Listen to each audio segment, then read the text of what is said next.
je sais que tu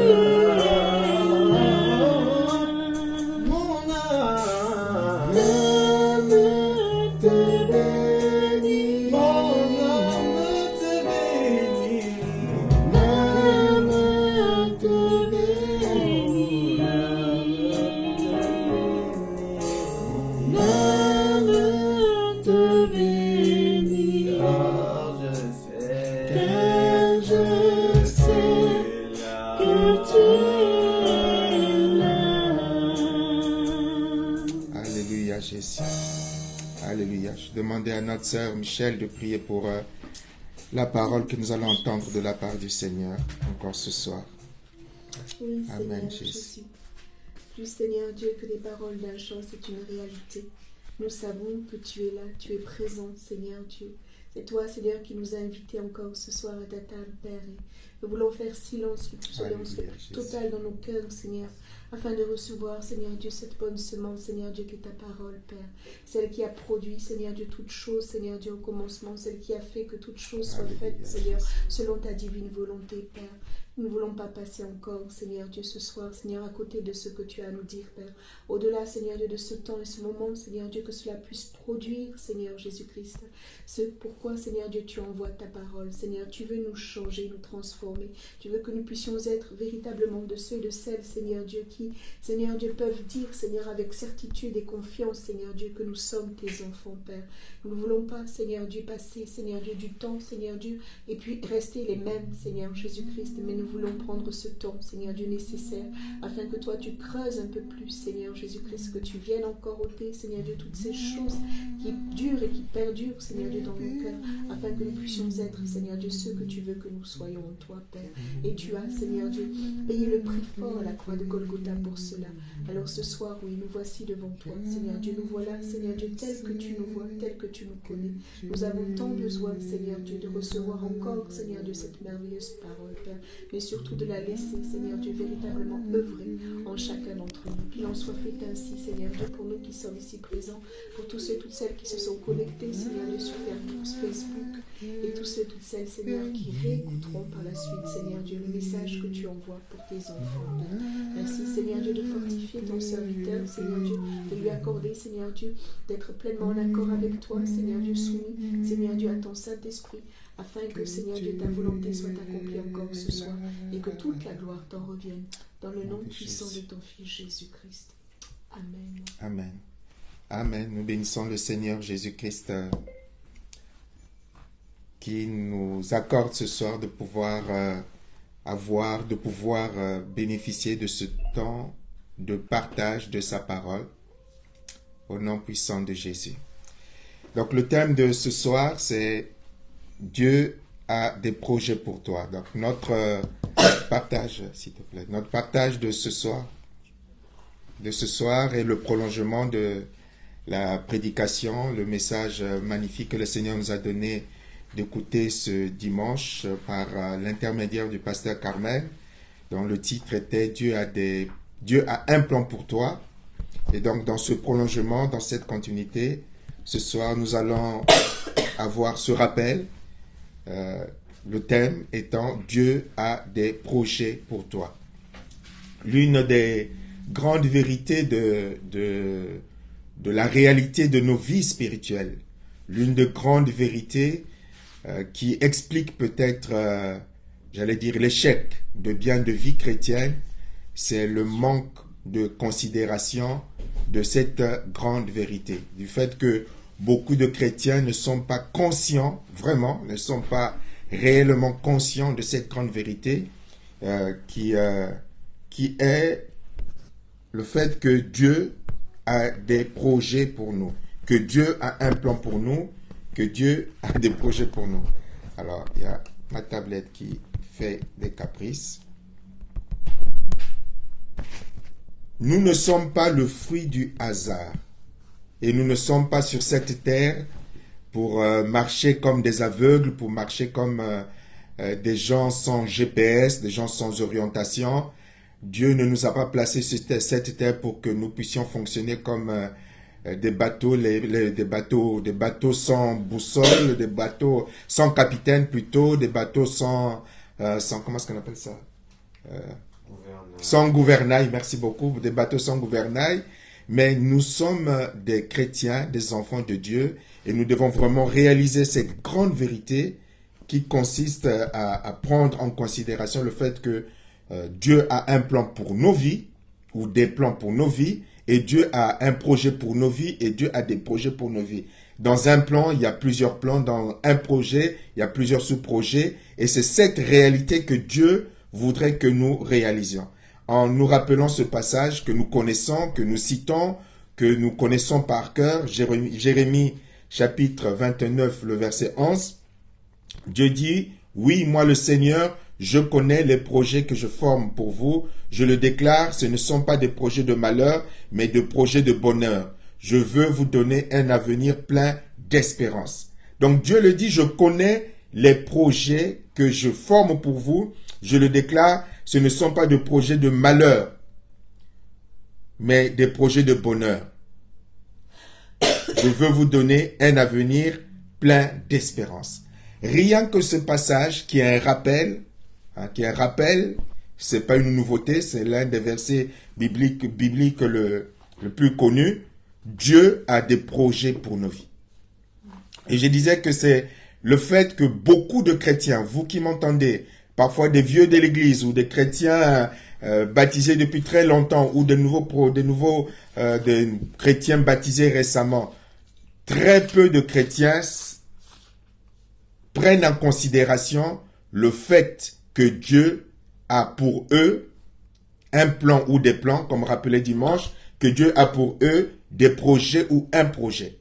Toi qui m'écoutes, je m'arrête, rien que les membres de l'église, avons-nous vraiment pris en considération, as-tu, je ne veux pas mettre le pluriel, est-ce que tu as vraiment pris en considération le fait que Dieu a un plan pour ta vie? Comme cela nous a été rappelé dimanche, si tu n'as pas écouté le message de dimanche, je t'invite à aller l'écouter sur ma page ou la page de l'église La Main d'Association Paris, que nous allons mettre Noisy-les-Grands. Je t'invite à aller l'écouter. Est-ce que tu as réalisé, toi qui es un enfant de Dieu, que Dieu a des projets pour ta vie?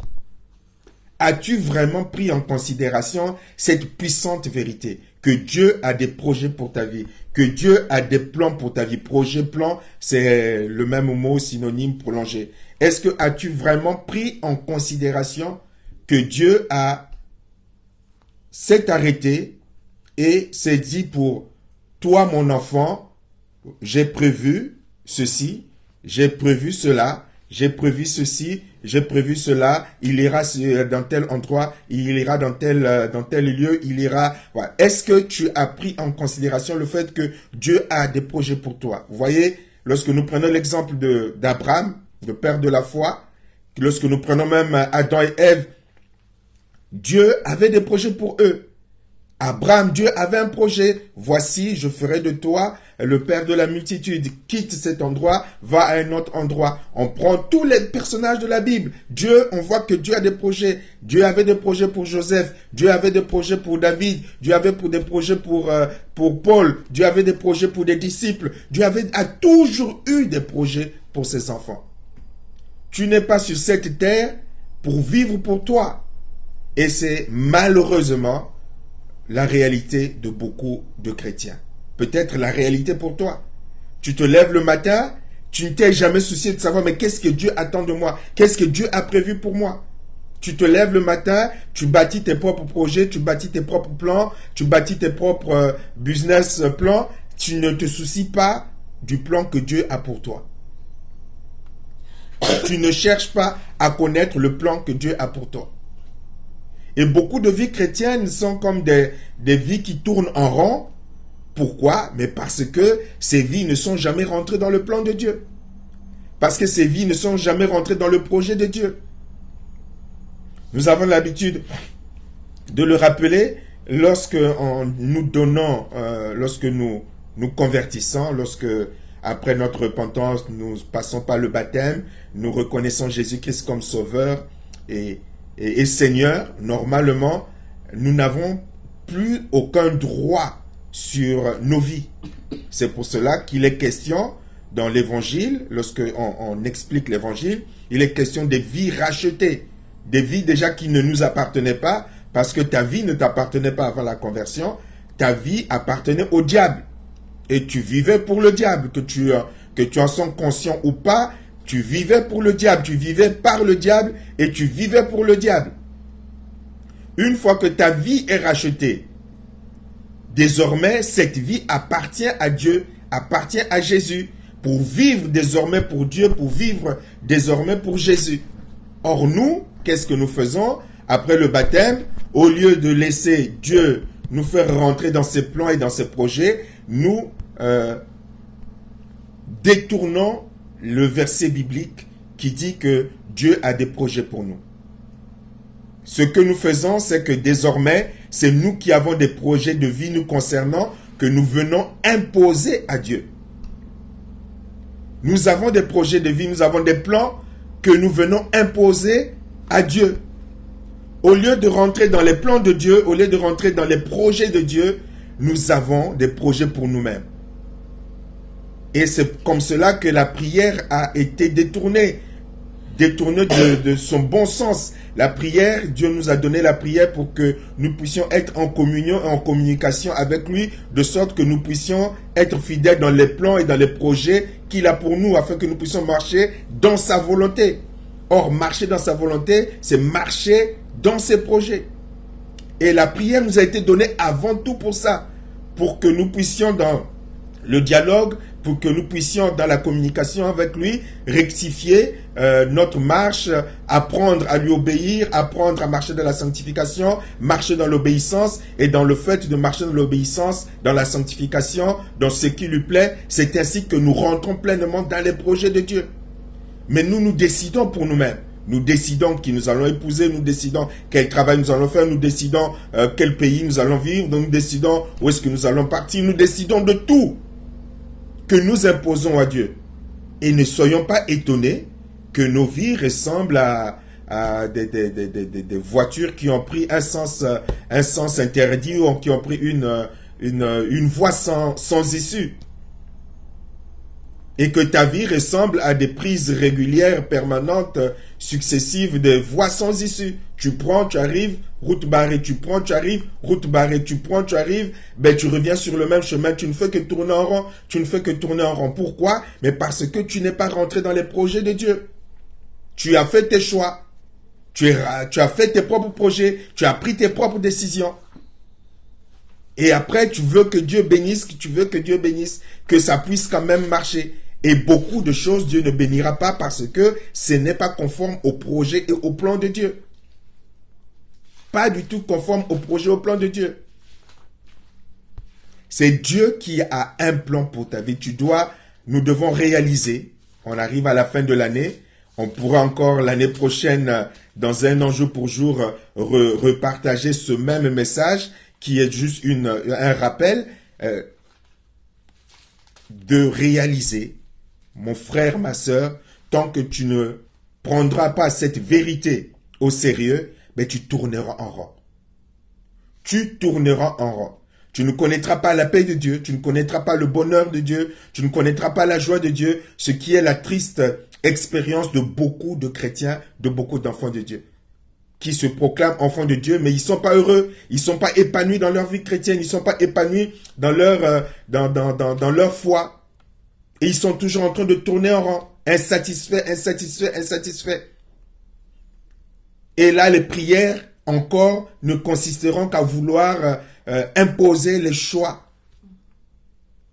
Lorsque Dieu dit que c'est lui qui a des projets pour nous, du moment où, même si quelqu'un pourrait dire aujourd'hui, c'est un texte de l'Ancien Testament, mais au moins réaliser de façon élémentaire ce principe de l'évangile. Tu as été sauvé pour être au service de Dieu. Et tout bon serviteur, qu'est-ce qu'il cherche? Il dit, puisque je suis au service d'un maître, je dois chercher à connaître ce que ce maître attend de moi. Puisque j'ai été racheté, donc je ne m'appartiens plus à moi-même. Donc, je dois chercher à savoir ce que le maître qui m'a racheté attends de moi, puisqu'il m'a rejeté pour que je sois à son service. Donc, je dois chercher. Et nous avons toujours rappelé, que ce soit dans le cadre du mois de prière de ministère, église, enseignement Sirius ministère, nous avons eu tout un mois pour le rappeler que la priorité, des priorités d'un enfant de Dieu, une fois qu'il a été baptisé, la priorité, c'est qui doit être le point focus de sa foi, c'est de chercher avant tout à bien connaître Dieu. Avant tout. Tu as été sauvé, tu dois chercher à connaître ton Seigneur. Là, j'anticipe un peu. Dans la mesure où tu cherches à connaître ton Seigneur au travers de la parole, au travers de la méditation, au travers de l'obéissance, au travers d'une vie de sanctification, tu vas obligatoirement rentrer dans les projets, dans les plans de Dieu. Parfois, les gens cherchent comment est-ce que je peux rentrer dans le plan de Dieu, comment est-ce que je peux rentrer dans les projets de Dieu. Mais si tu cherches à plaire à Dieu, forcément, Dieu te conduira dans sa grâce à rentrer dans son plan, à rentrer dans ses projets. Puisque ton souci, c'est l'obéissance, puisque ton souci, c'est la sainteté, puisque ton souci, c'est la sanctification, puisque ton souci, c'est plaire à ton Dieu, forcément, tes pas te conduiront avec le Saint-Esprit à faire des choix et des orientations qui seront conformes au plan de Dieu, au projet de Dieu pour toi, avec l'assistance et l'accompagnement du Saint-Esprit. Mais si ton souci n'est pas de plaire à ton Dieu, si ton souci n'est pas de chercher ce qui honore Dieu, si ton souci c'est toi-même, si ton souci c'est la satisfaction de ce que toi-même tu désires et non pas ce que Dieu désire, tu feras des choix, tu prendras des décisions, tu iras dans des endroits qui ne sont pas conformes aux endroits que Dieu a prévus dans son plan. Et qu'est-ce qui va arriver? Ben, tu n'auras pas la bénédiction de l'Éternel. C'est pour cela que la Bible dit que c'est la bénédiction de l'Éternel qui enrichit. Et que cette bénédiction n'est pas suivie d'un quelconque chagrin. Si la Bible précise c'est la bénédiction de l'Éternel qui le fait, ben c'est qu'il y a d'autres fausses bénédictions ben qui seront une source de désagrément, une source de déception, une source de blessure, une source de tristesse, une source de déception sur déception. Et pourtant, tu as cru que c'était la bénédiction. Mais non, la bénédiction de l'Éternel, elle, n'est suivie d'aucun chagrin. La parole de Dieu est claire. Et Dieu n'est pas un menteur. Et Dieu ne trompe pas. Notre priorité dans la prière, ce n'est pas de venir imposer les choses à Dieu, prier pour les choses qui nous importent. C'est prier d'abord pour les choses spirituelles. Parce que la priorité des priorités, ce sont les choses spirituelles, comme cela nous est expliqué dans Matthieu. Là, je ne suis plus du tout mon plan. J'avais tout un plan, il est chamboulé. Comme cela est écrit dans Matthieu chapitre 6, verset 33. « Cherchez premièrement le royaume et la justice de Dieu, et toutes ces choses vous seront données par-dessus. » Ça, c'est la priorité d'un enfant de Dieu. C'est le conseil que le Seigneur donne. Donc, celui qui cherche premièrement le royaume et la justice de Dieu, mais forcément, il sera conduit à rester dans le plan de Dieu. Il sera conduit à rester dans les projets de Dieu. Le Saint-Esprit, en communion, en phase avec lui, pourra le conduire, le diriger, et il sera sensible à cette influence du Saint-Esprit. Mais toi qui m'écoutes, est-ce que ta priorité, c'est de chercher d'abord le royaume et la justice de Dieu, en toute franchise devant ton Dieu? Est-ce que la priorité de ta vie, c'est de chercher le royaume et la justice de Dieu? Est-ce que c'est le souci principal de ta vie? Est-ce que c'est la priorité dans ton cœur? Est-ce que ce matin, lorsque tu as été dans ce temps fermé de la prière ou le long de la journée, est-ce que tu étais toujours dans cette phase de Seigneur, dans les choix, quand il a été question de prendre une décision, lorsqu'il était question de faire un choix, ou lorsque tu étais dans un temps mort, est-ce que tes pensées, est-ce que tes préoccupations étaient portées sur ce que ton Dieu est, veut et attend de toi?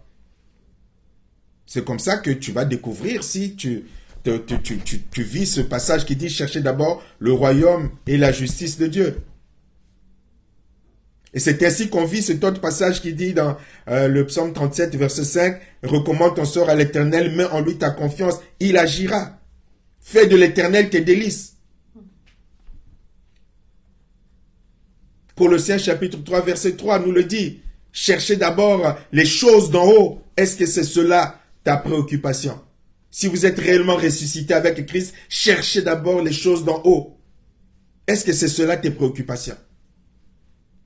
Ça, ce sont les questions fondamentales que nous devrions nous poser. Ça devrait être les points principaux de notre vie chrétienne. Une fois que tu as appliqué tous ces principes de priorité, là, tu as le droit de te poser la question de savoir est-ce que Dieu est vraiment fidèle dans la prière? Est-ce que Dieu m'écoute vraiment? Mais non seulement nous ne faisons pas du Seigneur la priorité et nous sommes le premier à nous plaindre de la fidélité de Dieu. Alors que le Seigneur t'a donné les orientations. Le Seigneur nous a donné le secret. Nous gagnerons beaucoup de temps. Nous gagnerons et nous ferions des économies de souffrance et de déceptions inutiles en mettant, dès notre conversion, le problème c'est ça, en mettant en priorité, cherchez d'abord le royaume et la justice.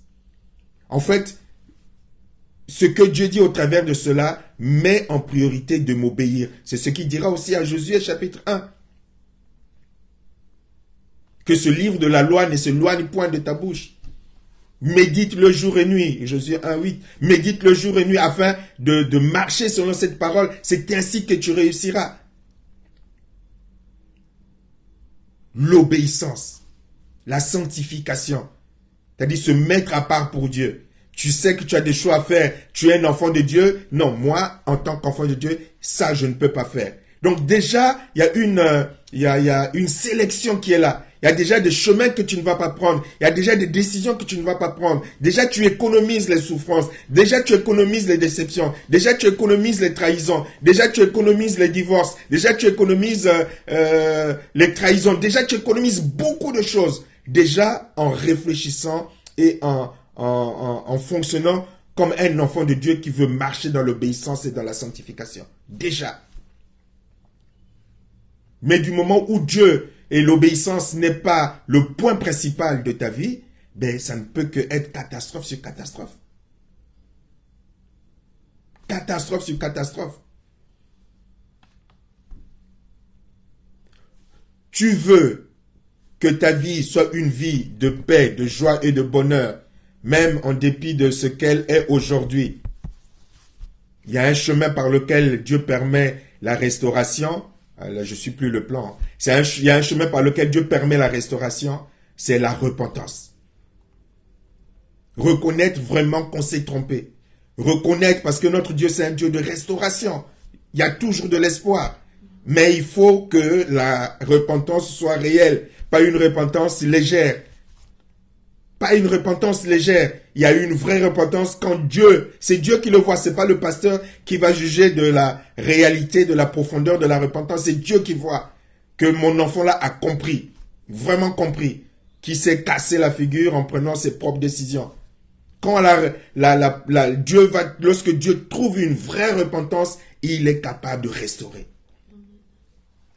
Lorsqu'il voit la reconnaissance de ses fautes, la reconnaissance de la prise en conscience de sa responsabilité, lorsqu'il voit la détermination désormais à ne plus commettre la même erreur, la volonté de marcher dans l'obéissance et dans la sanctification, là Dieu est capable de restaurer. Il est capable de pardonner, de restaurer, même de ressusciter ou de ressusciter certaines choses.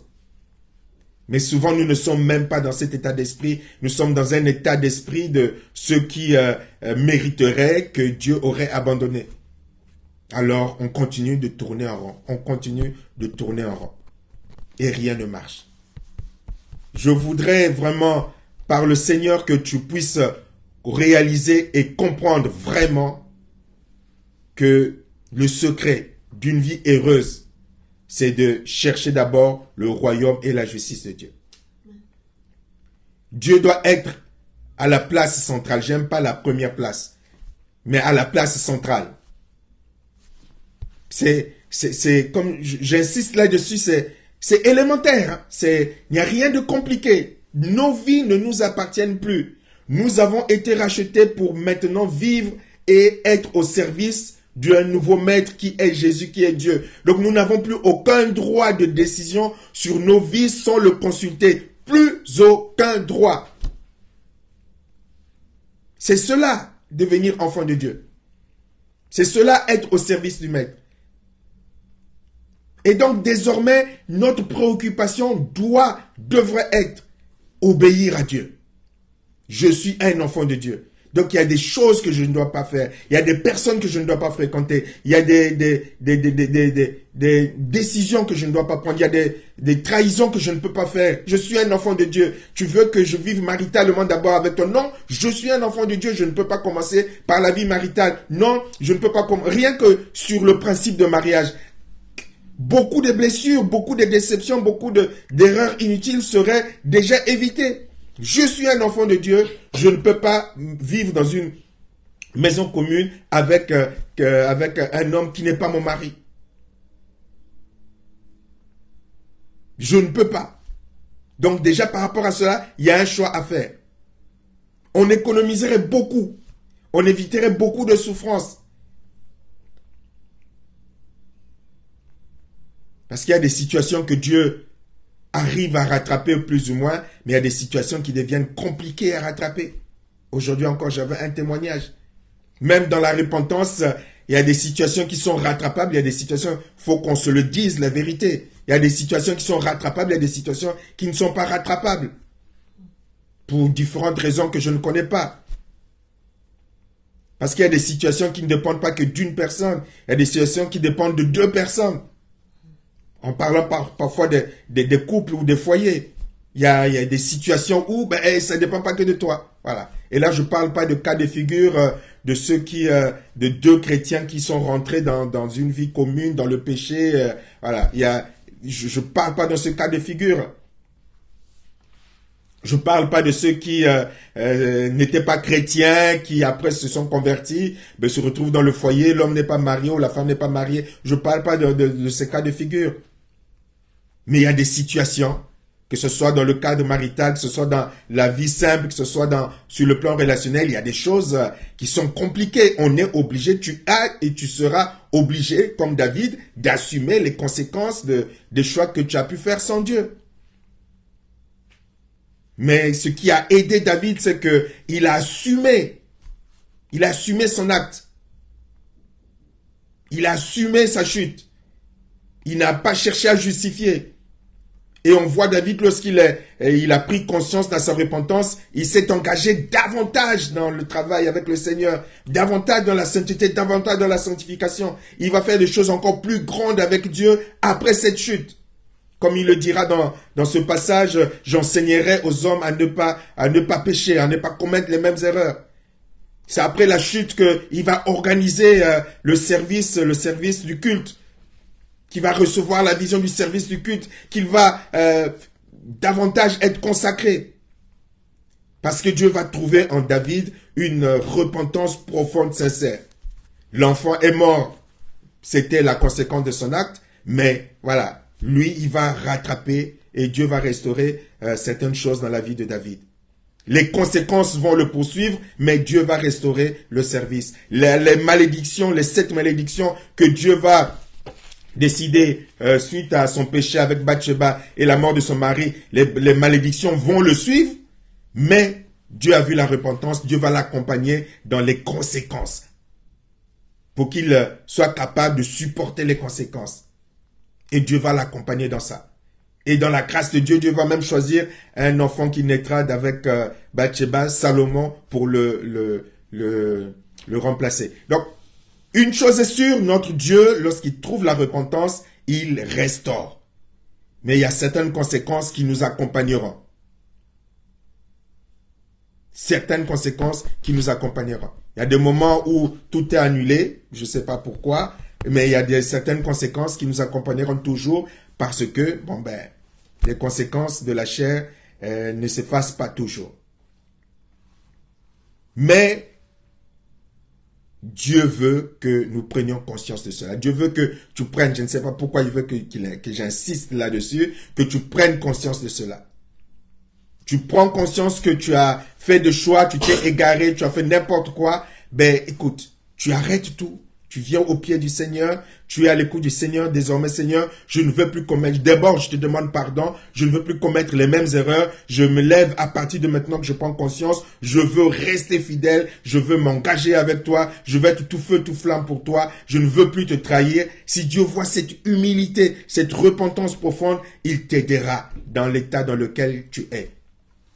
Il viendra à ton aide. Il viendra à ton secours. Il donnera les moyens. Parce que Dieu n'abandonne pas ses enfants. Il n'attend que juste tu prennes conscience de cela. Pour que tu puisses t'appuyer sur son aide pour sortir du trou dans lequel tu es, sortir du rond-point autour duquel tu ne fais que tourner, pour sortir de la voie sans issue dans laquelle tu t'es retrouvé, pour sortir de... Il faut revenir, souviens-toi d'où tu es tombé. Mais Dieu veut trouver en toi, dit-il, mon fils, ma fille, un état d'esprit de repentance réel et sincère pour reconstruire, pour rebâtir et te donner de l'espérance. C'est ce que ce passage que nous avons lu dit, Dieu veut te donner de l'espérance, veut te donner un espoir. L'espoir, c'est attendre avec confiance la réalisation de quelque chose. La réalisation de quelque chose. Mais la réalisation de ce que Dieu a bâti pour ton bonheur. Ce que Dieu n'a pas bâti pour ton bonheur, il s'écroulera. Il s'écroulera. Mais Dieu veut te donner un espoir, espérance. L'espérance est un sentiment de confiance en l'avenir. Toi qui es là ce soir, je te dis, mais quel avenir pour moi? Qu'est-ce qui va m'arriver? Qu'est-ce que je peux attendre de Dieu? Mais tu peux attendre de Dieu de grandes et bonnes choses. Parce que c'est un Dieu qui ne ment point. Et il a à ta disposition des grandes et bonnes choses pour de l'espoir dans ta vie. Donc, la Bible le dit, Dieu a un projet pour toi, pour te donner un espoir et te donner l'espérance. Je le rappelle, espoir, c'est attendre avec confiance la réalisation de quelque chose. L'espérance, sentiment de confiance en l'avenir. Est-ce que je peux encore attendre quelque chose de bon dans ma vie? Oui, tu peux encore attendre quelque chose de bon dans ta vie. Si tu mets réellement ta confiance en l'Éternel, si tu mets réellement ta confiance dans le Seigneur, si tu prends la décision de ne plus marcher selon tes propres pensées, selon tes propres choix, si tu prends la décision désormais de marcher réellement pour l'Éternel, dans la sainteté, dans la sanctification, dans l'obéissance, dans la crainte de l'Éternel, une décision profonde, Dieu te dit que oui, il y a encore de l'espoir pour toi. Il y a encore un avenir pour toi. Mais si tu n'as pas confiance, si tu n'as pas la patience, tu passeras à côté des projets de Dieu pour toi. Dieu a une multitude de projets. Multitude. Dans la Bible, nous voyons par exemple le roi Manassé, qui était un sacré criminel. La Bible dit qu'il avait tellement tué que le sang qu'il a fait couler pouvait remplir tout Israël, tout Jérusalem. Mais là, lorsqu'il a Dieu l'a puni, Dieu l'a maudit et que les ennemis sont venus. Dieu a envoyé des ennemis pour le punir de son mauvais comportement, qu'il a été déporté, qu'il s'est retrouvé en prison. Là, dans la prison, le terrible criminel, dictateur Manassé, lorsqu'il s'est repenti, Dieu va lui pardonner et Dieu va le ramener et Dieu va le rétablir. Donc, il y a encore de l'espoir. Il y a de l'espoir. La prédication de ce soir, comme celle de dimanche dernier, c'est Dieu a encore des projets d'espoir pour toi. C'est pas fini, c'est pas terminé. Mais il faut que dans ton cœur, certaines priorités puissent reprendre leur place. Dieu n'est pas un menteur. Ce qui nous fait défaut également, c'est que nous ne prenons pas en considération la différence qu'il y a entre le raisonnement de Dieu et notre raisonnement. La différence qu'il y a entre la sagesse de Dieu et notre sagesse. La différence qu'il y a entre l'intelligence de Dieu et notre intelligence. La différence qu'il y a entre la conception de Dieu et notre conception. La Bible dit que la sagesse de Dieu est une folie pour les hommes. Pourquoi? Parce que dans Ésaïe chapitre 55 du verset 8 au verset 5, au verset 8 au verset 9, il nous est dit, Ésaïe 55, 8 à 9, En effet, dit le Seigneur, ce que je pense n'a rien de commun avec ce que vous pensez, et vos façons d'agir n'ont rien de commun avec les miennes. Il y a autant de distance entre ma façon d'agir et la vôtre, entre ce que je pense et ce que vous pensez, qu'entre le ciel et la terre. Autant les cieux sont élevés au-dessus de la terre, autant ma pensée est éloignée de votre pensée. Donc si tu veux comprendre la différence qu'il y a entre ta pensée, tes réflexions, ta conception, ton raisonnement et ce que Dieu, lui, est dans toutes ces choses, c'est la distance qu'il y a entre le ciel et la terre. La distance qu'il y a entre le ciel et la terre est une distance infinie. Il n'y a pas de distance définie. Nous le savons maintenant avec la connaissance, ce que nous appelons ciel bleu, ce n'est que la réverbération du soleil sur le gaz qui donne cette coloration. Mais sinon, entre le ciel et la terre, il n'y a aucune distance. Il n'y a aucune distance. La distance n'est pas définie, la distance est infinie. C'est pour cela que la Bible nous dit dans Romains chapitre 12, verset 2, que nous devons être transformés par le renouvellement de l'intelligence. Le renouvellement de l'intelligence. C'est pour cela que nous devons avoir ce réflexe de serviteur. Je prends conscience que j'ai un maître. Je prends conscience que maintenant je suis au service de Dieu. Mais je vais aller chercher mes ordres auprès de Dieu. Ce n'est pas à moi, serviteur, de concevoir les choses. Parce que tout ce que je pourrais concevoir comme plan, comme calcul, cela n'a aucune commune mesure avec les calculs de Dieu. Aucune mesure. Et donc, je dois être transformé par le renouvellement de l'intelligence pour comprendre, la Bible dit, pour comprendre quelle est la volonté de Dieu, ce qui est bon, agréable et parfait. Et les projets de Dieu. Donc, pour que tu sois dans les projets de Dieu, que tu rentres dans les projets de Dieu, il te faut cette communion avec le Saint-Esprit au travers de la méditation pour que ton intelligence soit transformée et afin que tu sois conduit dans les plans et les projets de Dieu que tu ne peux pas concevoir. Que tu ne peux pas concevoir. Abraham ne pouvait pas concevoir le plan de Dieu. Moïse ne pouvait pas concevoir le plan de Dieu. David ne pouvait pas concevoir le plan de Dieu. Lorsque vous prenez le temps de voir comment est-ce que Dieu agit et fonctionne, mais quand vous cherchez à raisonner comme un intellectuel, mais vous perdez la tête. Là, je suis en train de relire les évangiles. Je dis, Seigneur, je veux reprendre la lecture des évangiles comme si j'étais un nouveau converti. Mais tu te dis, mais à la place de Dieu, je n'aurais pas agi de la sorte. Je n'aurais pas choisi des simples pêcheurs de poissons pour être mes disciples. C'est pas possible. Je n'aurais pas choisi des gens sans connaissance, sans instruction, comme disent les pharisiens en parlant d'eux, des gens sans instruction. Mais et qui ferait ça? Est-ce que c'est inconcevable? Je suis Messie, je viens sur la terre, mais je dois chercher à être crédible. Et si je dois être crédible, je donne que ces exemples. Si je dois être crédible, mais je ne veux pas prendre n'importe qui. Dans mon intelligence humaine, dans mon raisonnement en tant que chrétien, en tant que Dieu, en tant que humain, dans mon raisonnement, je veux prendre des gens crédibles. Je veux prendre un pharisien, je veux prendre un scribe, je veux prendre un sadducéen que je vais amener à me suivre. Je veux prendre les gens reconnus spirituellement. Je vais prendre des gens respectés dans les différentes villes. Je ne vais pas venir prendre des pêcheurs de poissons. Mais qui va te prendre au sérieux? Je donne que cet exemple. Dieu n'a fait que... Il fait des trucs bizarres humainement. Il me demandait si moi j'étais conseiller de Dieu. Mais moi je leur ai dit, non, tu vas venir en tant que Messie. Tu viens venir sur la terre. Écoute, on va bien réfléchir. Tu fais pas n'importe quoi.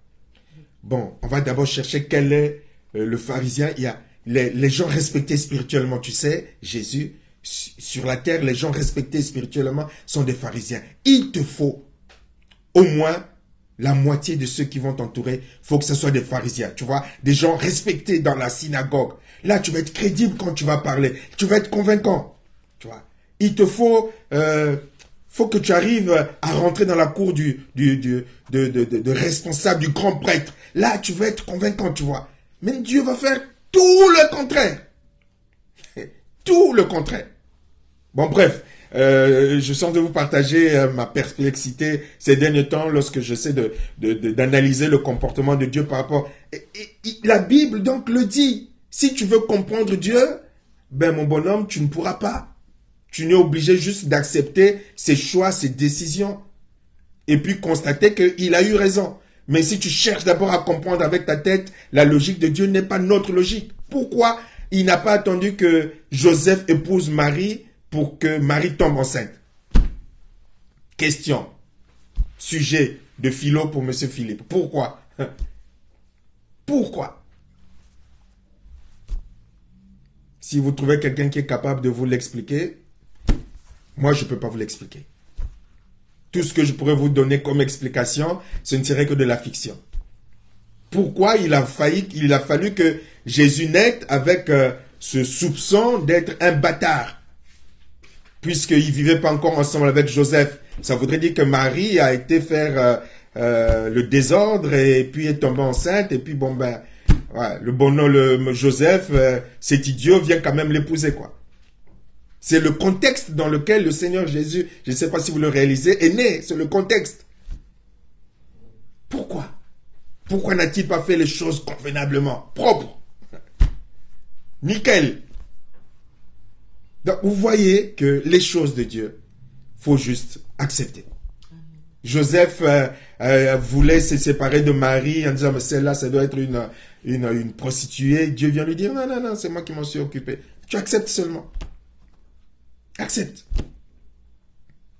Tout le long de la Bible, il n'y a que des trucs humainement bizarres, un fonctionnement de Dieu bizarre, étrange, déraisonnable. Mais c'est le fonctionnement de Dieu. Donc, comment tu peux rentrer dans les projets de Dieu si tu n'as pas un renouvellement de l'intelligence? Comment? Si tu es toujours en train de faire 1 plus 1 égale 1. 1 plus 1 égale 2, pardon. Merci. Merci, Michel. Si tu es toujours en train de... Là où Dieu lui dit 1 plus 1 égale 1. Toi, tu dis 1 plus 1 égale 2. Mais non, c'est égal 1. Non, c'est égal 2. Je peux te prouver que c'est égal à 2. Dieu dit, mais moi, je te prouve que c'est égal à 1. Comment tu peux... Donc, il nous faut un renouvellement de l'intelligence. Et le renouvellement de l'intelligence vient d'où? C'est au fur et à mesure que tu médites la parole, que tu te disposes à écouter Dieu. Et que tu te soumets dans ton raisonnement à changer. Et le Saint-Esprit te transforme pour que tu te dises, quand il te dit, prends à gauche, tu n'es plus là à dire, mais pourquoi à gauche? Il faut que j'aille à droite, c'est le raccourci. Dis, prends la gauche. Prends la gauche. Cherche pas à comprendre. Tu dis, mais c'est le raccourci. Gauche. Et là, tu te souviens au Saint-Esprit. Pour voir à gauche, je vais à gauche. Va à droite, tu vas à droite. Recule, je recule. Tu te soumets au mouvement de l'Esprit. Parce que c'est spirituellement que Dieu est en train d'établir les choses dans ses projets, dans ses plans pour toi. Les gens ne vont pas comprendre. Toi-même, tu ne vas pas comprendre. Mais Dieu est en train de faire avancer lui-même les choses. Et plus tard, tu réalises que, comme dit la Bible, tout concourt au bien de ceux qui aiment Dieu. Mais les chrétiens ont négligé la parole de Dieu. Déjà, tu négliges la parole de Dieu. Mais comment tu peux être transformé par le renouvellement de l'intelligence? Impossible. Tu peux beau jeûner, tu peux beau prier, tu peux faire les retraites que tu veux, mais tu n'auras que tes pensées à toi. Et j'y pensais encore tout à l'heure. Même pendant que tu es en train de jeûner, le diable peut te parler. Le Seigneur Jésus est en train de jeûner, non? Le diable est venu le prendre. Mais qu'est-ce qui va, nous permettre de rester focus dans le chemin de Dieu? C'est la connaissance de la parole de Dieu. Et c'est là que le Saint-Esprit va te conduire dans la parole. Et puis, il va t'enlever ton raisonnement cartésien pour que tu puisses comprendre comment est-ce que Dieu fonctionne. Et puis, il va te donner des dons spirituels Et puis il va te rendre sensible. Plus tu vas te nourrir de la parole, plus il va te rendre sensible, plus il saura te parler. Parce qu'il aura à sa disposition plusieurs éléments basés dans la parole pour te parler, pour te guider, pour te diriger. Mais la parole, tu négliges. Moi, c'est la prière, moi, c'est la prière. Connaissance de la parole, 0. Presque proche de 0. Alors que ça devait être au moment où la manière de servir le maître est dans la parole de Dieu. Il ne faut pas chercher loin, comme dit souvent le pasteur, notre pasteur Carmel. Tout est dans la parole. Tout est dans la parole. Donc la priorité, avant même de faire de la prière, la priorité des priorités, c'est la parole de Dieu qui doit être la priorité des priorités. Parce que c'est ainsi qu'au travers de la prière, tu auras le discernement. Mais si tu négliges la parole de Dieu, ben, tu n'auras pas le discernement avec les fausses prophéties, les fausses révélations, les fausses manifestations, les fausses ceci, les fausses cela. La parole de Dieu doit être la priorité. C'est là qu'on trouve le cœur de Dieu. C'est là qu'on trouve le fonctionnement de Dieu. C'est là qu'on trouve la révélation de Dieu. La parole de Dieu. Plus tu vas méditer la parole de Dieu, plus tu seras transformé par le renouvellement de l'intelligence pour apprendre à fonctionner selon Dieu. Et même l'exercice de tes dons spirituels seront mieux appliqués avec une meilleure connaissance de la parole de Dieu. Parce qu'il arrivera un temps où l'ennemi viendra chercher à pervertir tes connaissances. Et si tu n'as pas la connaissance de la parole de Dieu, il va bien jouer et s'amuser avec toi. Donc il faut être transformé par le renouvellement de l'intelligence. Il faut marcher dans l'obéissance. Et au travers de ce plan de Dieu, dans les projets de Dieu, tu auras à passer également par le brisement. Parce que tu dois être brisé, tu dois être façonné. David n'était pas encore prêt, Abraham n'était pas encore prêt, Paul n'était pas encore prêt. Tu passeras par des phases de brisement. Et pendant ces phases de brisement, dans le plan de Dieu, parce que tu dois avoir confiance en ton Dieu. Du moment où tu marches dans l'obéissance dans le Seigneur, du moment où tu marches dans la sanctification, tu vivras, tu connaîtras des épreuves, comme j'ai eu à le partager sur la prédication d'hier, inévitables épreuves. Par les épreuves, tu vas grandir. Par les épreuves, tu vas abandonner un certain nombre de choses au travers des épreuves. Dieu va te façonner. Donc les épreuves ne vont pas être là pour que tu t'étonnes, pour dire, mais non, mais je vais donner ma vie au Seigneur. Comment est-ce que je vis ces moments? Ce sont des moments qui seront normaux dans la vie d'un enfant de Dieu. Pour apprendre à laisser le Seigneur diriger la vie. Donc tu passeras par ces phases de brisement. Tu passeras par ces phases de soumission. Tu passeras par ces phases d'humilité. Où tu vas apprendre à faire les choses comme Dieu veut, non pas comme toi tu veux.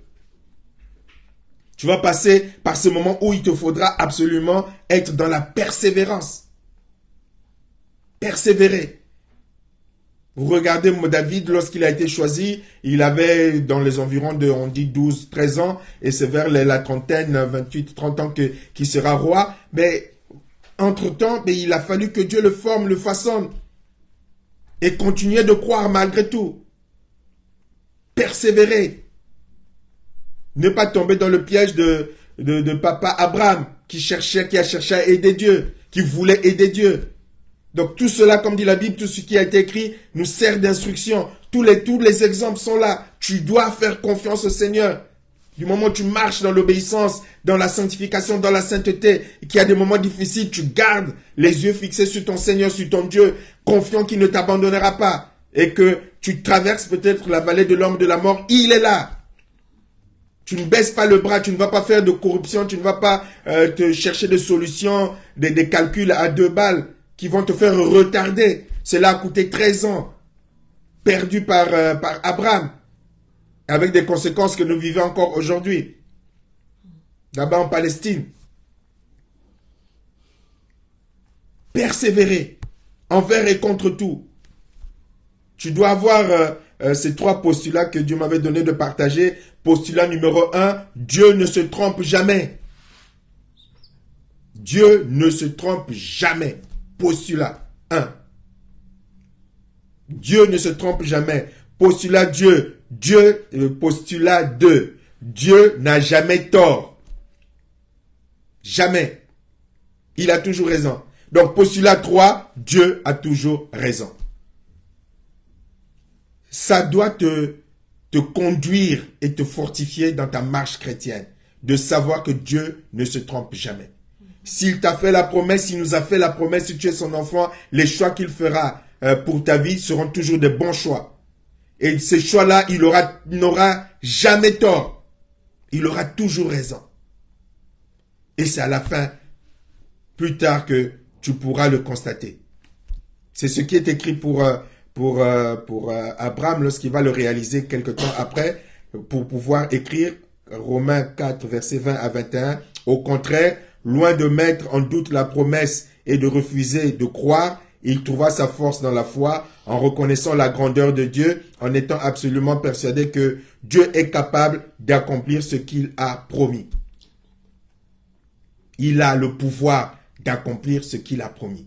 Quel que soit le moment difficile que tu auras traversé, par fidélité dans le Seigneur, parce que tu as confiance à son plan, parce que tu as confiance en son projet, tu passeras par des moments compliqués, tu passeras par des moments difficiles. Faut pas te dire, mais j'ai pas péché, je suis resté dans la sainteté, je suis resté dans la sanctification, j'ai gardé le zèle, pourquoi ça m'arrive? Dieu sait pourquoi ça arrive. Garde les yeux fixés sur lui. Garde ta confiance sur lui. Et tu ne le regretteras jamais. Et plus tard, si tu crois, tu pourras ainsi manger le fruit de la promesse de ton Dieu. Tu pourras manger les fruits de la promesse de Dieu. Ce matin, je méditais sur la parabole du semeur, Marc chapitre 4, entre autres. La parabole du semeur, qui présente les différents positionnements par rapport à la parole qui est prêchée. Le positionnement de celui qui est le long du chemin. Le positionnement de celui qui reçoit la semence dans un endroit pierreux. Le positionnement de celui qui reçoit la semence dans un endroit avec des épines. Et le positionnement de celui qui reçoit la semence sur la bonne terre. Et en préparant ce message, je disais, voilà, toute la différence est là. Toute la différence est là. Beaucoup d'enfants de Dieu sont comme ceux qui viennent juste, il vient à l'église, hein, il participe au réunion, mais il est là comme un touriste, le long du chemin, juste comme un touriste. Je suis là, parce que, faut que je me connecte, hein, sinon, Maman Carmel va le voir, Pasteur Carmel, faut plus dire Maman Carmel, Pasteur Carmel va le voir et va m'appeler, donc, faut que je fasse acte de présence, mais il est là, juste le long du chemin, il n'est pas là. Le corps est là, la connexion, on voit qu'il est connecté. Voilà, Guy Rémy Pambou est connecté, mais Dieu seul sait ce qu'il est en train de faire là pendant que c'est connecté. Est-ce qu'il écoute même? Dieu seul sait. Le long du chemin. Juste accompagner les autres. Et après on s'étend, on lui dit, mais il n'y a que les autres qui sont bénis, mais moi je viens, mais tu viens dans quel état? Mais je viens à l'église, mais tu viens dans quel état? Je suis membre de l'église, mais tu es membre comment? C'est la tête qui est là, le nom qui est là, ou c'est le cœur qui est là vraiment pour le Seigneur, comme priorité? Toute la différence est là. Celui qui reçoit dans un endroit pierreux, et il n'y a même pas la parole de Dieu ne peut même pas prendre racine, dit la Bible. Ne peut pas prendre racine. Le cœur a tellement d'autres priorités que dès qu'on sort du culte, de la prédication, dès qu'on est déconnecté, on est déjà parti ailleurs. On ne prend pas le temps de nourrir. Il n'y a pas de racine. Depuis ce temps que tu écoutes la parole, rien n'a changé. Rien n'a changé. Et le pire, c'est celui qui reçoit encore la parole de Dieu au milieu des épines. La Bible dit de mémoire que l'attrait des richesses, l'envahissement des convoitises, et puis troisième chose, c'est quoi? Et les soucis de la vie. 3 choses. La séduction des richesses, les soucis de la vie. Et le troisième, j'ai dit quoi? L'envahissement des convoitises. Voilà, ces 3 choses sont tellement dans son cœur. La séduction des richesses de ce monde, séduit, préoccupé par ça. Hein? Le cœur plein de convoitises. plein de convoitises. Les soucis sont toujours là. Et la Bible dit que la semence est tombée, mais les épines ont vite poussé pour détruire la semence. Et c'est facilité par cet évangile de la prospérité. C'est facilité par ça. Les soucis sont là et ces épines viennent détruire la semence. Tu écoutes la parole, mais les soucis de la vie sont là. L'attrait des richesses de ce monde est là. La convoitise est là. Ça vient étouffer la parole de Dieu. Alors que ton souci devait être, tes préoccupations devaient être chercher à plaire à Dieu, chercher à obéir à Dieu, chercher à régler ta vie avec le Seigneur. Tu as médité la parole. Seigneur, tout le long de la journée, tu médites, tu as l'écoute de Dieu. Seigneur, où est-ce que les choses doivent changer? Regarde les pensées de mon cœur, les sentiments de mon cœur. Je suis dans la rancune, je suis dans la colère, je suis dans la vengeance, je suis dans la convoitise. Voilà, tu es là, toujours en présence du Seigneur pour régler ta vie. Non, au lieu de cela, tu es là en train de te soucier des richesses du monde. Tu es là en train de convoiter des choses de ce monde. Tu es là plein de soucis, comme si ton père ne prenait pas soin de toi. Et comment veux-tu que tu puisses prospérer? Donc tu écoutes la parole, ça ne t'apporte rien du tout. Dieu voudrait, pour terminer, que tu sois comme cette bonne terre qui reçoit la semence, qui porte du fruit. Et ainsi, tu seras constamment dans ce plan, dans ce projet de Dieu. Et ces projets de Dieu vont se développer.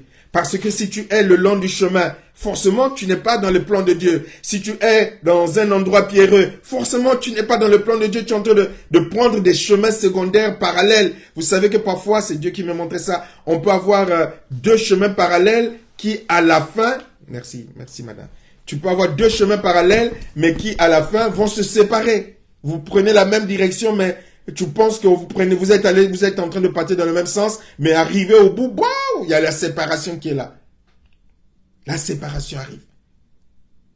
Si tu es dans ces différents cas de figure, tu es complètement à côté de la parole de Dieu. Donc, le semeur, ses disciples lui demandèrent ce que signifie, donc c'est aussi dans Luc chapitre 8, ses disciples lui demandèrent ce que signifiait cette parabole. Alors le Seigneur va expliquer.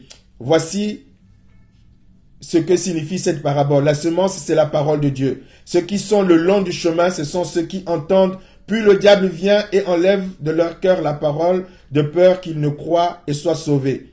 Ceux qui sont sur le roc, ce sont, ou le pierreux, ce sont ceux qui, lorsqu'ils entendent la parole, la reçoivent avec joie, mais ils n'ont point de racines. Ils croient pour un temps et ils succombent au moment de la tentation. Ce qui est tombé parmi les épines, ce sont ceux qui, ayant entendu la parole, s'en vont et la laissent étouffer par des soucis, les richesses et les plaisirs de la vie. Et ils ne portent point de fruits qui viennent à maturité. Ce qui est tombé dans la bonne terre, ce sont ceux qui, ayant entendu la parole, avec un cœur honnête et bon, la retiennent, portent du fruit avec persévérance. Voilà. À toi désormais de savoir ce que tu veux. Si tu veux réellement que le plan de Dieu, comme cela nous a été rappelé dimanche par Pasteur Carmel, se réalise dans ta vie, tout dépend de toi. Si tu veux que les projets de Dieu se réalisent dans ta vie, tout dépend de toi. J'ai vu des chrétiens qui ont pris Dieu au sérieux et dont les vies ont changé subitement. Ils ont galéré, ils ont tourné en rond pendant un temps, ils ont été à gauche, à droite, ils ont accumulé des déceptions, des découragements, des blessures, des trahisons, sans paix, sans joie, mais se disant chrétiens, à gauche, à droite. Mais le jour où ils se sont arrêtés pour vraiment s'engager avec le Seigneur, les choses ont changé subitement. Subitement, en un rien de temps, tout ce qu'ils espéraient s'est réalisé. Parce que dans le cœur, dans le concret, Dieu a vu le changement d'orientation profond. Et Dieu a dit, voilà, il a compris, elle a compris. Et c'est pas Dieu qui envoie, en fait, en mettant Dieu à la première place, c'est ainsi qu'on rentre soi-même, on revient dans le plan, dans les projets de Dieu, et dans ces plans, dans les projets de Dieu, il y a déjà les choses qui sont prévues, qui sont préparées d'avance pour toi. Alors que tu es en train de chercher d'autres choses à gauche, à droite, Dieu a prévu des choses pour toi. conforme à son plan, sur le chemin de son plan et de ses projets, il y a beaucoup de bonnes choses qui t'attendent. Que décides-tu? Continuer à tourner autour du rond-point? Continuer à tourner dans le désert? Continuer à aller à gauche et à droite? Continuer dans les voies sans issue? Continuer dans des chemins qui vont te faire revenir encore au même endroit? Que décides-tu? Te demande le Seigneur. Amen. Voilà, je m'arrête là et je voudrais, comme de coutume, demander à ceux qui sont connectés, s'ils ont quelque chose à partager, qu'ils puissent le partager. Je vais prendre les uns après les autres. Tiens, ils sont 13. Si vous avez quelque chose à partager, on partage les uns avec les autres. Est-ce que notre sœur évangéliste Aldélie, si elle est connectée, si elle peut s'exprimer, a quelque chose à dire? Comme ça, on gagne du temps afin que le pasteur Richel aille voir son journal à 20h. Bonsoir à tous. Je veux bénir le Seigneur pour la parole qui est très vraie. Et c'est vrai que la plupart du temps, on comprend pas forcément les voies du Seigneur. Et lorsque tu parlais, en fait, ça m'a replongé un peu sur le texte de Osée, où en fait on demandait en fait au prophète d'avoir des enfants avec une prostituée. Et c'est vrai que aujourd'hui, quand on entend ça et qu'on dit, admettons que le Seigneur demande à un pasteur ou à quelqu'un d'avoir des enfants avec une prostituée, on se dit mais comment Dieu peut me demander des choses comme ça? Et c'est vrai que quelquefois, quand le Seigneur en fait fait des choses ou nous fait passer par des choses, on comprend pas forcément ses voies. Mais ce qui est sûr, c'est qu'il sait ce qui est bon pour nous en fait. Et tout ce qu'il attend de nous, c'est que nous soyons obéissants et que nous nous laissions porter par lui, parce que assurément, ses plans sont meilleurs que les nôtres. Amen. Donc, je veux vraiment bénir le Seigneur pour cette parole et amen, tout simplement. Merci, notre évangéliste. Est-ce que le frère Audrel est dans les conditions de s'exprimer? Bonsoir à tous. Oui, je suis dans les conditions de m'exprimer, puisque je viens d'arriver à la maison, donc je peux m'exprimer. Je rends grâce au Seigneur pour cette parole que j'ai personnellement prise pour moi. Je sais pas pourquoi. Je me demande même pourquoi je me suis connecté. J'avais l'impression que c'était marqué Audrey, il faut que tu écoutes Audrey, il faut que tu écoutes Audrey, il faut que tu écoutes. Donc voilà. Et je rejoins aussi la sœur Adélie qui s'est exprimée tout à l'heure. Parfois là, on n'arrive pas trop à comprendre où est-ce que le Seigneur veut nous amener lorsqu'on prend la peine d'écouter. Et qui est mon cas. Je reconnais que je n'écoute pas toujours, mais parfois quand ça m'arrive de prendre la peine d'écouter, je n'arrive pas trop à comprendre où est-ce qu'il veut m'amener. Je le trouve même chelou. Enfin bon. Donc voilà, je l'ai prise pour moi et je vais méditer là-dessus. Pour essayer essayer d'être un peu plus à l'écoute. Voilà. Amen. Amen. Merci frère Audrey. Maman Chantal.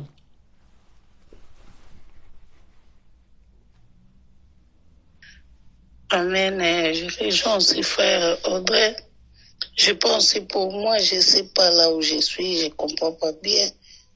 Est-ce que c'est pour moi de parole ou pas, Seigneur? Là, j'ai en train de me demander à mon Dieu comment je peux faire pour vraiment rentrer dedans. C'est lui-même qui sait. En tout cas, j'ai dit amen à la parole de Dieu. Sois béni, pasteur. Merci pour la parole ce soir. Merci. Amen. Le Saint-Esprit est là pour vous aider à faire le point. Et puis vous avez votre pasteur Carmel qui est là également au cas où. Je ne sais pas si le frère David est prêt et peut s'exprimer ou pas. Généralement, son micro ne fonctionne pas. Sinon, est-ce que notre sœur Julia peut s'exprimer?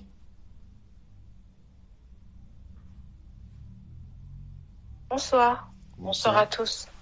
Oui, je peux m'exprimer. Donc du coup, moi, en entendant cette parole, déjà, je bénis la parole de Dieu qui a été partagée ce soir, et ça ça nous ramène à, quand on entend tout ça, à vraiment réaliser la souveraineté de Dieu, en fait. Quand la Bible dit que Dieu n'est pas un fils d'homme pour mentir, ni le fils de l'homme pour se repentir, on voit vraiment qu'il est, c'est Dieu, quoi, qu'il est au-dessus de tout, et que sa souveraineté fait de lui ce qu'il est, et que tout ce qu'il accomplit, c'est sûr qu'humainement, on aura des difficultés à saisir les choses, en fait, surtout quand on va être dans des situations, des circonstances incompréhensibles. On va se dire mais c'est pas possible, Dieu ne peut pas faire des choses comme ça, Dieu est bon, Dieu est amour, Dieu. Mais faut pas voir les choses. On rentre dans un raisonnement qui est humain. Et que tout ce que Dieu fait finalement, ça va bien au-delà de notre raisonnement. Donc pour un petit peu pour garder notre santé mentale bonne, si je peux dire comme ça, pour ne pas être trop dans la réflexion, faut se dire, comme tu as dit tout à l'heure, Dieu a toujours raison. Dieu a toujours raison. Dieu sait ce qu'il fait. Tous ses projets qu'il met en place sont parfaits. Et les chemins qu'il utilise pour aboutir à ces projets-là, ce sont des chemins qui sont bons pour nous. C'est vrai que nous, on va plus regarder ce qui est humainement, ce qu'on peut voir humainement. Mais si on considère les choses selon Dieu, on dirait, écoute, Seigneur, là, je comprends pas ce que tu fais, mais je veux garder ma confiance en toi et te laisser m'amener là où tu veux m'emmener en passant par les chemins que par le chemin que tu veux. Donc voilà, c'est souvent aussi une phrase que j'ai pu entendre de la part d'un frère qui disait que lui, quand il est dans des situations incompréhensibles, ou à force de chercher une réponse, il ne la trouve pas, il dit écoute Seigneur, là j'abandonne. Il dit je comprends pas tout, mais je sais que toi tu sais ce que tu fais, donc je te laisse faire. Et je pense que là c'est vraiment nous préserver déjà nous aussi, préserver notre cœur aussi, préserver nos cœurs par rapport à ça, parce que c'est vrai quand on est dans des situations, on va commencer à rentrer dans cette réflexion qui peut parfois nous amener à pécher contre Dieu aussi, à élever des paroles qui vont s'opposer à lui, et c'est pas bon. Et c'est pas bon. Donc je dis merci pour la parole de ce soir, pour cet enseignement où le Seigneur nous rappelle qu'il est souverain et qu'il a pour nous des projets de paix et de bonheur, et que parfois pour pouvoir vivre ces projets de paix et de bonheur, il va falloir passer par des chemins sinueux. Ça sera pas toujours simple, par des chemins sinueux, mais ce qui est important, c'est de voir à l'arrivée et de pas voir le chemin. Amen. Voilà pour moi. Amen. Merci beaucoup. Chez les Sumbu, je sais.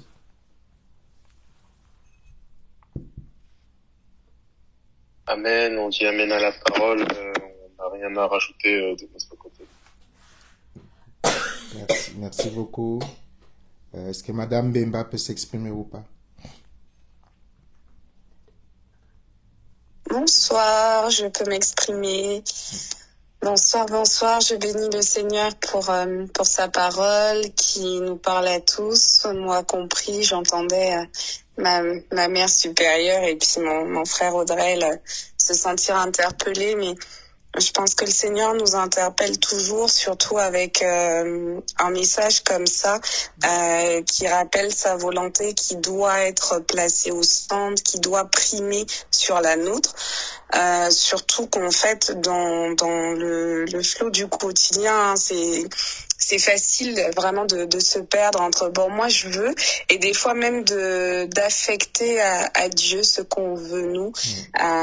Donc c'est encore un rappel à la vigilance, un rappel en tout cas à discerner quotidiennement ce qui plaît au Seigneur, qu'on fasse ce qui plaît à Dieu pour nous. Et puis pour faire un peu ma mélodramatique de la soirée, je crois que j'avais vu je crois que c'est sur le pasteur, sur le mur Facebook du pasteur Richel, je crois que j'avais vu que un post qu'il avait repartagé qui disait que pour une vie où on va finalement tous mourir, on fait un peu trop d'efforts. Et en fait, ça me ramène à la question de l'importance d'en parler, Tata Julia. finalement, effectivement, on peut vouloir tellement de choses et on attend plein de choses et c'est normal de former des projets, hein, c'est normal de vouloir des choses. Mais au final, qu'est-ce qui est important quand on regarde entre ce que moi je veux et ce que Dieu veut, quand on sait surtout, en tout cas pour nous, qui croyons en ce que la parole de Dieu nous dit, quand on sait que ce que Dieu veut pour nous est bon, en fait, on se dit pourquoi est-ce que je vais perdre autant d'énergie dans des choses que je laisserai et pourquoi ne pas mettre mon énergie, en tout cas déployer tout ce que je peux pour plutôt tendre vers ce que Dieu veut parce que c'est plus important et surtout après, ça me permet d'investir dans l'après aussi. Donc je retiens ça et puis je lisais pendant que tu intervenais ce passage par lequel je vais terminer de Jacques chapitre 4, verset 14 qui dit « Vous qui ne savez pas ce qui arrivera demain, car qu'est-ce que votre vie? Vous êtes une vapeur qui paraît pour un peu de temps et qui ensuite disparaît. Vous devriez au contraire vous dire « Si Dieu le veut, nous vivrons et nous ferons ceci ou cela. » Parce que ce sont toujours les desseins de l'Éternel qui finissent par s'accomplir en fin de compte. Donc vraiment que le Seigneur nous garde dans sa volonté, nous éveille par rapport à ça, par rapport au fait aussi, nous aide aussi peut-être à nous défaire de certaines choses auxquelles nous sommes trop attachés, à des projets qu'on a formés dans notre cœur depuis tellement longtemps qu'en fait on a l'impression que c'est Dieu qui avait déposé ça sur notre cœur, que le Seigneur puisse nous aider simplement à faire le tri et aider chacun de nous au quotidien. Amen en tout cas, et vraiment les Pambous, merci d'avoir partagé un peu de votre onction ce soir. Amen. Merci. Après Oran, notre sœur Sandra, si tu peux t'exprimer.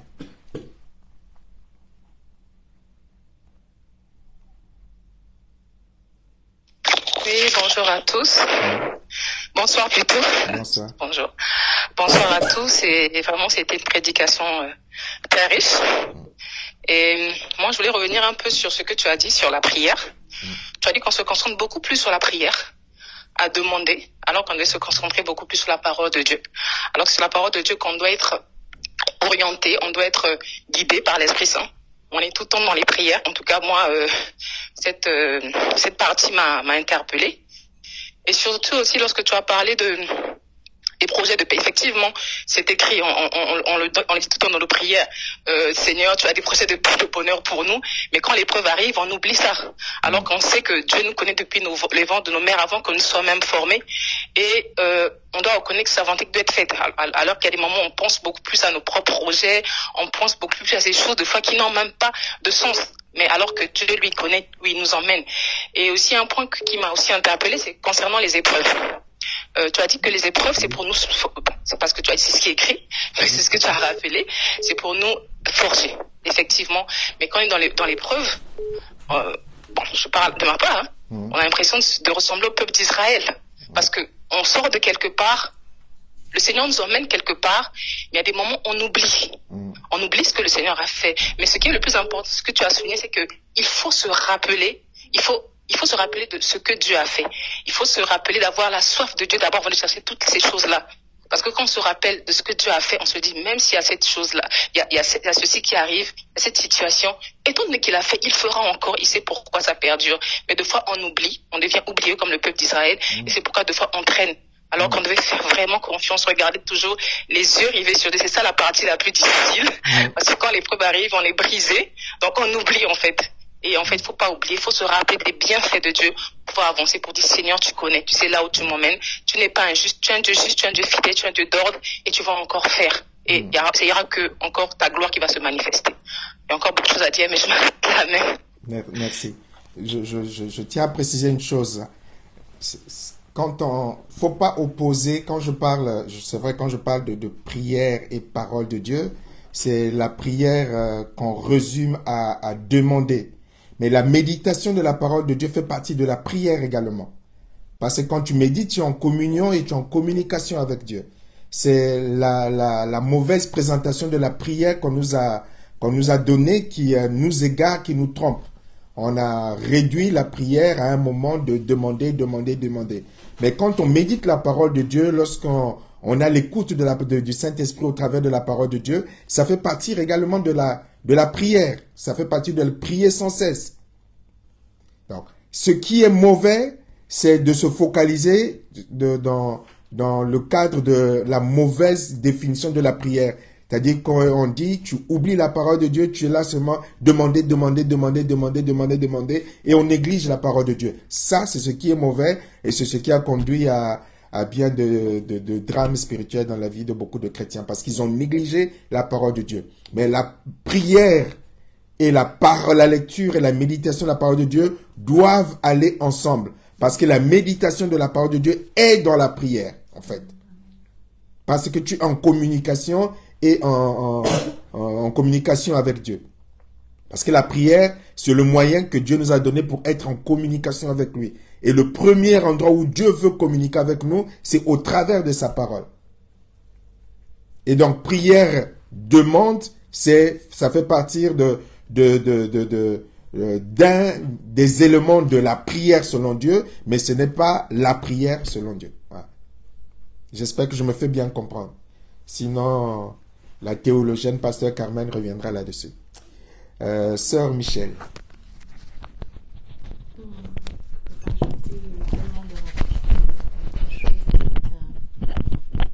je ne peux dire qu'amen, mais c'est vrai que lorsque j'entendais encore une fois l'intervention de notre sœur Orane par rapport aux projets que l'on a dans le cœur et que sont tellement ancrés en nous que on voudrait déjà que le Seigneur les valide et on est tellement ancré dessus, tellement focalisé plutôt dessus qu'on se persuade soi-même que cela vient de Dieu et c'est dangereux dans le sens où, comme le Seigneur n'a de cesse de nous le rappeler, on ne vit pas pour nous, simplement pour nous, mais pour le servir et au travers de cela, on peut amener beaucoup de gens dans l'erreur. Déjà, on peut se perdre soi-même, mais on peut conduire beaucoup dans l'erreur en gardant, en se focalisant en tout cas, en ayant toujours cet objectif-là de se satisfaire soi sans s'en rendre compte. Parce qu'à force, le Saint-Esprit qui n'est pas celui qui crie le plus fort dans nos cœurs va se taire et on va se confondre, va confondre ses propres pensées avec la voix de Dieu et c'est dangereux. C'est ce qui me faisait un peu plus réfléchir, d'autant plus de venir vraiment, même quitte à ce que le Seigneur nous répète 10 fois la même chose, mais est-ce que c'est bien là que tu me veux, Seigneur? Est-ce que, comme David le faisait, monterai-je ou ne monterai-je pas? Est-ce que vraiment c'est ce que tu m'as dit? Est-ce que c'est vraiment ce que tu veux, Seigneur? Et quitte à le répéter 10 fois comme les enfants ne cessent de le faire avec les parents, je pense que le Seigneur ne se fâchera pas si on le fait. En tout cas, c'est ce qui m'interpelle. Vraiment, vraiment demander à être sûr. Et une fois qu'on est sûr, allez. Pas foncer, mais aller avec cette paix que le Seigneur seul nous communique dans nos cœurs. Merci, Maman Pombo. Pasteur Richel, si tu peux parler. Bonsoir. Bonsoir, Pasteur. Je veux d'abord bénir le Seigneur pour sa parole. Et pour faire simple, j'essaie de résumer en quelques secondes, une minute peut-être ou deux, ce qu'on a partagé ce dimanche. Cela nous a conduit dans le symbole que présentait la prophétie de Daniel, dans Daniel chapitre 2. Je vais vraiment aller droit au but. Daniel chapitre 2, verset 41-42, où Daniel décrit la vision qu'a fait le roi. Il dit: comme tu as vu les pieds et les orteils en partie d'argile, de potier et en partie de fer, ce royaume sera divisé. Il y aura en lui quelque chose de la force du fer, parce que tu as vu le fer mêlé avec l'argile. Et comme les doigts des pieds étaient en partie de fer et en partie d'argile, ce royaume sera en partie fort et en partie fragile. C'était ça, fort et en partie fragile. Parce que quand on dit fort, on se dit que là, dans la phrase, on est censé mettre l'opposé de fort. s'attendant à ce qu'elle mette en partie fort, en partie faible. Elle dit pas en partie faible, elle dit en partie fragile. Parce que l'argile, même s'il il peut donner un semblant de malléabilité, c'est la capacité à être malléable, à être façonné, quand il est encore humide, quand il est frais.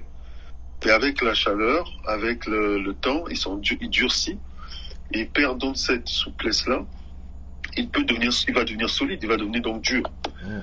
Mais ça, la dureté ou la force de l'argile est trompeuse, parce qu'en vérité, il est fragile. Il n'est pas faible, mais il est fragile.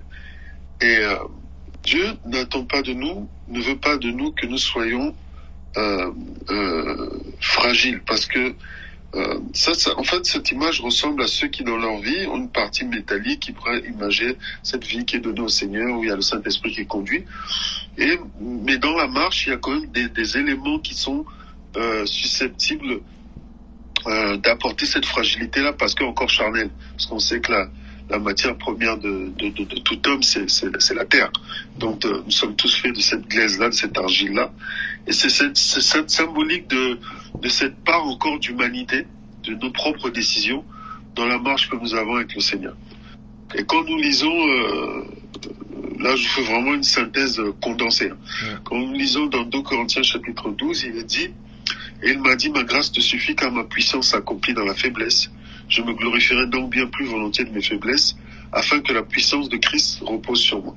C'est pourquoi je me plais dans les faiblesses, dans les outrages, dans les calamités, dans les persécutions, dans les détresses pour Christ, car quand je suis faible, c'est alors que je suis fort. Donc Dieu ne nous reproche pas nos faiblesses. Et quand je dis faiblesse, c'est pas un manque de capacité. Les faiblesses, selon Dieu, c'est le moment où tu reconnais tes limites. Où tu sais que là, cette zone, en vérité, c'est pas la mienne, c'est pas mon autorité, je n'ai pas la capacité de. Et s'appuyer sur ses capacités humaines, son expérience, sa connaissance, sa sagesse, là, un peu comme c'était le conducteur du bateau et le centenier qui emmenait Paul vers Rome, se sont appuyés sur l'expérience du capitaine du bateau plutôt que sur le conseil de Paul qui disait non, mais il faut pas y aller parce que sinon il va nous arriver un drame. Et ils l'ont pas écouté et le drame est arrivé. Donc souvent on s'appuie sur notre expérience, sur l'expérience d'autres personnes, sur les théories humaines et on se retrouve des fois en grand péril. Alors que lorsqu'on est fragile, on casse. Mais lorsqu'on est faible, on peut devenir fort. Et notre force, elle nous vient en fait de Dieu. Parce que quand Dieu prend le relais, maintenant il marche devant nous et nous derrière nous suivons, bénéficions donc ainsi de sa force. C'est pour ça qu'en lui nous sommes plus que vainqueurs parce que lui, il nous a aimés. Donc c'est cette exhortation-là qu'on a échangé dimanche et je trouvais que ça allait dans le sens de ce que tu disais. Il ne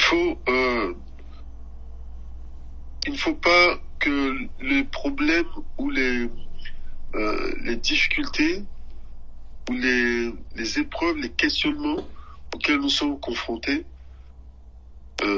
et le supposé silence de Dieu ne nous pousse pas, comme Saül, à aller rechercher les solutions humaines, à aller penser, à penser la stratégie humainement parlant, à être stratège, voilà, selon l'homme, à utiliser des techniques humaines pour pouvoir contourner. Mais il faut dans la confiance en Dieu, même si Dieu ne dit rien, être dans l'assurance et dans le calme et dans l'attente de ce que Dieu fait. C'est le comportement duquel il se dit faible. C'est comme quand tu es agressé ou que tu te sens offensé et que tu ne réagis pas, c'est pas parce que tu n'es pas fort, mais c'est parce que tu es faible pour que le Seigneur soit fort lui-même dans cette affaire. Et cette faiblesse, c'est pas la faiblesse selon les hommes, qui est cette faiblesse méprisante, mais c'est encore une fois la faiblesse de celui qui estime que Dieu est plus compétent que lui dans cette affaire. Et j'aime à dire qu'on n'est pas chrétien on est chrétien parce qu'on a reconnu que sans Dieu on ne peut rien. Et qu'en vérité c'est lui qui est le seul véritable moteur qui peut nous amener à bon port. Lui, il a donné cette garantie-là. Il dit de nous amener à bon port. Et c'est ce qui s'est passé avec Paul. Il le bateau a été détruit, ils ont perdu la cargaison, mais aucun d'eux ne s'est perdu. Parce qu'ils ont écouté le Seigneur. Amen. Amen. Merci, pasteur. Il y a l'homme heureux, M. Mbemba, qui est arrivé, mais je ne sais pas s'il a pu suivre la prédication. Bon. Il y a sa maman qui dit oui, qu'il était connecté à Samtil vidéo. As-tu quelque chose à rajouter, Tata Mbemba? Oui, bonsoir. Oui, j'ai suivi enfin et puis les interventions des uns des autres. Grâce à Dieu pour ce partage et pour les apports des uns des autres. Et en écoutant, il y avait juste quelques pensées qui me venaient que je voulais aussi partager. C'est au milieu de tout ce que nous avons pu relever et puis partager ensemble, c'est aussi d'être certain d'une chose, que Dieu est un Père qui nous aime énormément. De ça, et ça veut dire quoi? Ça veut dire qu'il prendra toujours des bonnes décisions pour nous, il fera toujours des bons choix pour nous. Amen. Et tout ce qu'il préconisera nous concernant sera toujours meilleur. Et en tant que Père, il ne pourra pas, et c'est pas dans sa nature, de nous vouloir du mal ou du tort. Et ça vient, en fait, parfois c'est difficile d'avoir confiance en quelqu'un qu'on ne voit pas. Et le fait de savoir qu'il nous aime et qu'il nous veut du bien, ça vient faire asseoir un peu la confiance absolue, voire même aveugle qu'on peut faire au Seigneur. Dis Seigneur, je sais que tu m'aimes et tu me veux du bien, je te fais confiance. Amen. Et ça peut aussi aider à surmonter les conflits qu'on peut avoir, on peut ressentir dans notre cœur, le fait de se l'approprier. Et je pensais à des gens dans la Bible, juste pour relever que chacun, avec le Seigneur, a son couloir, et Dieu a un plan pour chacun d'entre nous. Et quand on regarde tout ce qu'on peut traverser, Dieu sait pourquoi les choses arrivent. Je pensais à Lazare qui était ami de Jésus et finalement qui va connaître la mort. Jésus va laisser pourrir dans le tombeau. Je ne sais pas pourquoi. Mais ce n'est qu'après qu'on va découvrir à savoir pourquoi Jésus laissait mourir. Parce que Jésus, que sa résurrection sert à la foule. Et c'était l'arrière-plan de Dieu. Marie et Marthe ne comprenaient pas. Dieu savait tout chaud dans l'arrière-plan. Il fallait que Lazare meure et après ça qu'il le ressuscite pour la foule. Quelqu'un d'autre comme Étienne, finalement, lui, il va connaître la mort lapidée. Quel est l'arrière-plan de Dieu? Il n'est pas ressuscité. Simplement, l'arrière-plan, c'est qu'il faut que Paul soit là, on soit témoin, et à travers lui, que les nations soient sauvées et que nous soyons là aujourd'hui. L'arrière-plan de Dieu. Et la plupart d'une femme comme Anne qui n'avait pas d'enfant et qui pleurait chaque fois dans le temple.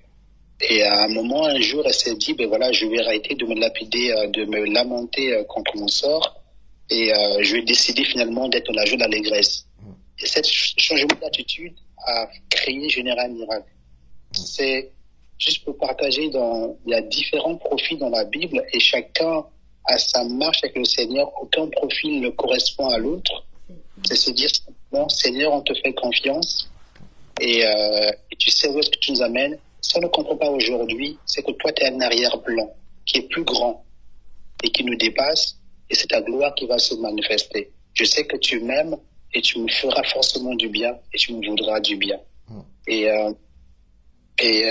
partager une dernière pensée, c'est aussi de réaliser que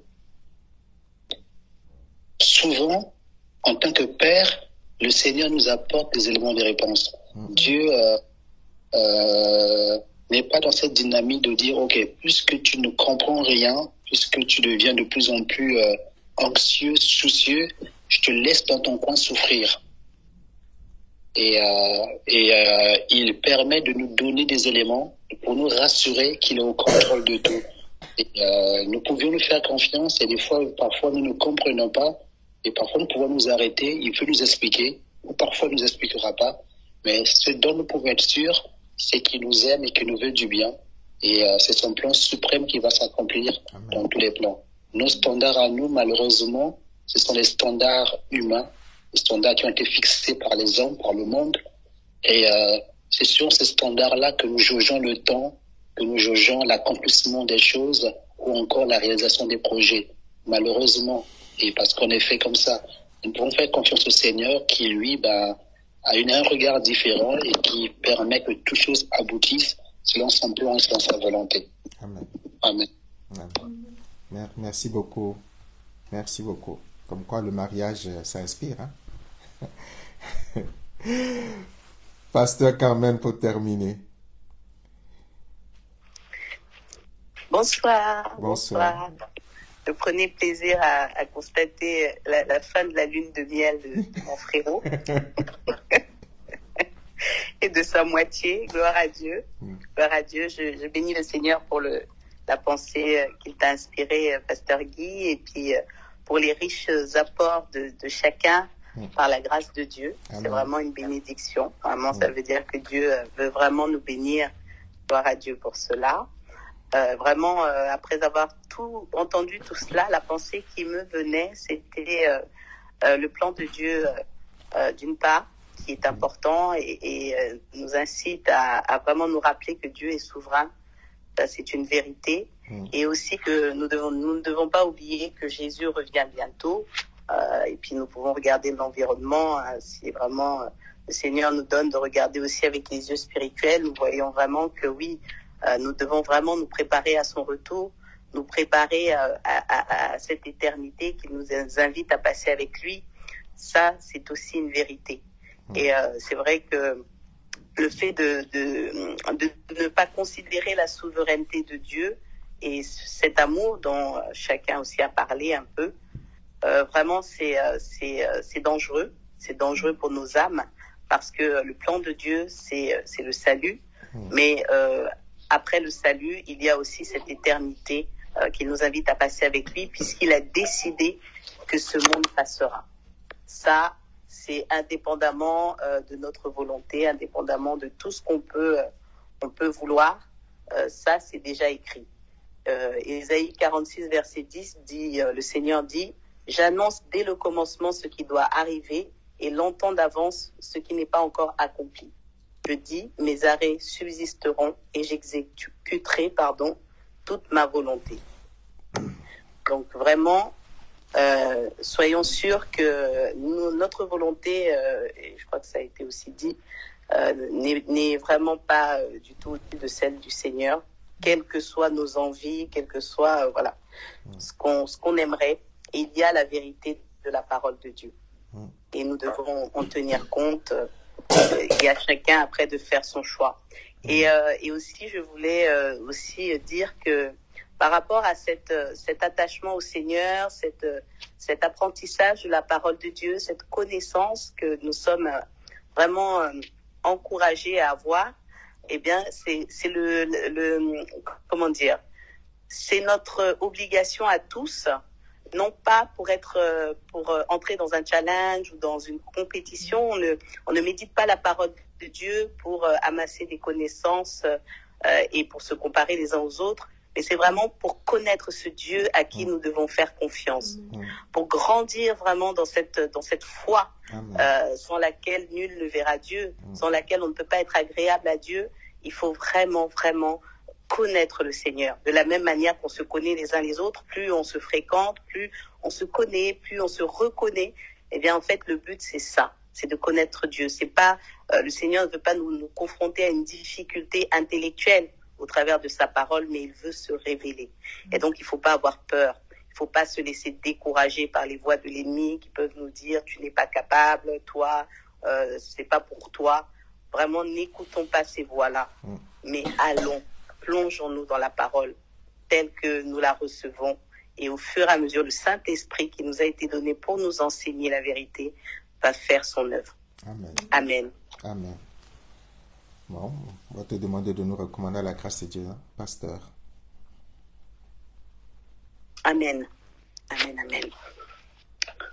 Seigneur, nous voulons vraiment te remercier. Vraiment, Seigneur, c'est avec beaucoup de reconnaissance ce soir que nous nous adressons à toi parce que au travers de ce partage, vraiment, Seigneur, nous entendons, Seigneur Dieu, vraiment ta voix et nous pouvons ressentir tout l'amour que tu as pour nous, Seigneur. Merci parce que vraiment, tous les jours, tu ne te lasses pas de nous parler. Tu ne te lasses pas, comme pouvait le dire ta servante, de répéter. Tu es un Père, Seigneur Dieu, qui prend soin de ses enfants. Tu ne regardes pas, Seigneur Dieu, à nos faiblesses, comme le disait aussi ton serviteur, mais tu te glorifies, Seigneur Dieu. Tu te glorifies au travers de ces faiblesses pour venir, Seigneur Dieu, nous remplir de ta force.